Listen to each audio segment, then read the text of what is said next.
What's going on, guys? It's your boy JFT, and we're coming at you with one of the topics highly debated on the channel right now.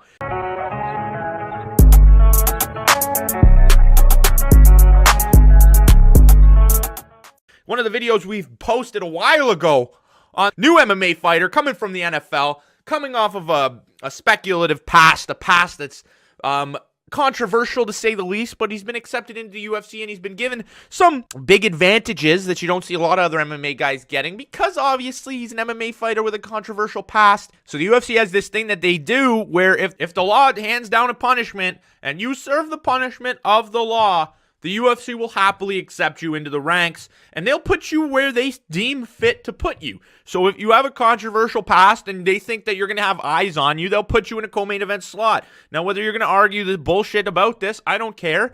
It's just how it's the reality we have to live with. It's a precedent the UFC has set. They do it with Conor McGregor, the bus incident. He threw a dolly at a bus. If that happened in any other sport, you're fucked. In the UFC, they say, okay, you go serve the New York law. Whatever they say, they deem fit. They deem fit. And if you want to come back to the UFC, you come back. The law says something, they will accept it and they will move forward with their fighters. They don't care about the speculation and the bad press they're going to get for doing these things. They think bad press, any press is good press. So if you deem that faultful, then don't watch the UFC. It's as simple as that. But this video is strictly on fighting. So if you keep the political fucking BS out of the fucking place, I don't want to hear none of that shit. Let's talk about Greg Hardy's future in the heavyweight division. Now, Greg Hardy, we haven't seen much from him. Admittedly, we haven't seen anything from him, really. We watched him against the guy in the co-main event slot, that absolute bum, who is, I don't want to say absolute bum, he was getting in a cage with with the guy that would scare me in a cage, but a very, very scary Greg Hardy. It was one of the moments, it was the most scared I've ever seen an opponent in my entire life of watching MMA. He was the most scared of being in that spot. Now, whether it was because it was a co-main event slot, it was a big spot on a fight night card with a good main event. It was a good card.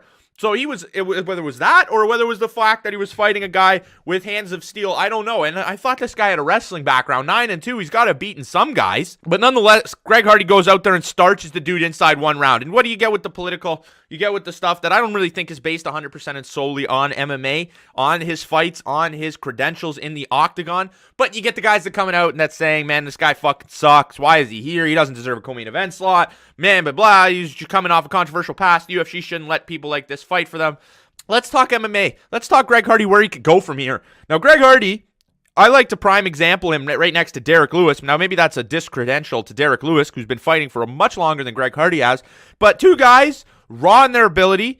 I think they're a little less of a gas tank, don't like to be on the ground, but like to throw big strikes, like to go crazy and throw. Now, the UFC has clearly shown with Derek Lewis that sells.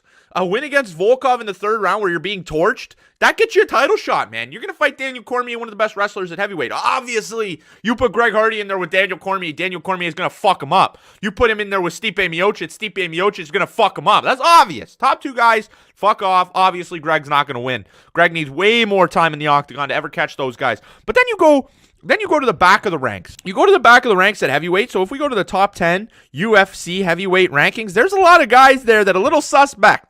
Now, the division of heavyweight is a little suspect in itself, but there's some suspect fighters in there. Now, let's take a look at what we got here. Stipe, I don't think Greg Hardy beats Stipe, especially nowhere near now. He doesn't beat Daniel Cormier, the champion. No chance. Francis Ngannou has more raw power than Greg Hardy. He seems to be fit better inside the octagon, but that would be a one-punch, whoever hits first kind of fight. Alistair Overeem, better striker. I would pick Alistair Overeem. Volkov has proven to me that he's a little reckless when it comes to the fact that he's winning a fight. If he tones that back a bit, he could easily beat Greg Hardy. If he peppers him from the outside, I like Alexander Volkov. Fabricio Verdum would be shooting takedowns. He's getting a little old now. Maybe a good fight. Cain Velasquez. If we get the Cain that fought Francis, I don't know. But if we get the Cain that fought before, he takes him down, obliterates him.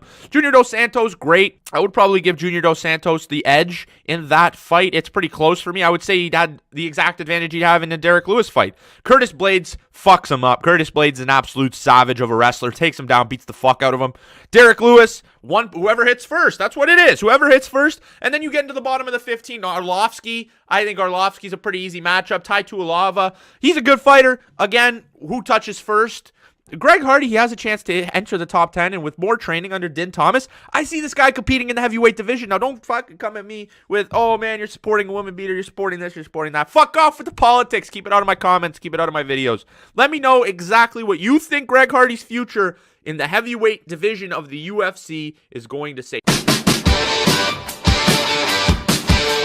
Do you think the UFC is going to rush him into a title shot? Do you think that they're going to put him co-main event, main event, co-main event down the line? Or do you think that they're going to be a little more respectful to the guys that they have in their roster, and they're going to enter this guy into the top 15 maybe after another fight or two? Do you think either he's just going to go straight into a top 10 opponent? You let me know what you guys think. Maybe I'm just off my rocker, but you can tell me that and more. But I don't think I am on this topic, and the future will tell us. The future will set us free with this topic, and we're going to get to see the growth of Greg Hardy.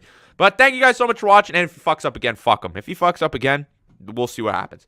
Thank you guys so much for watching. If you enjoyed the video, remember to hit that like button. And if you enjoyed MMA content and MMA discussions and everything MMA, hit that subscribe button because that's what we do here. That'll do it for me. Peace out, guys.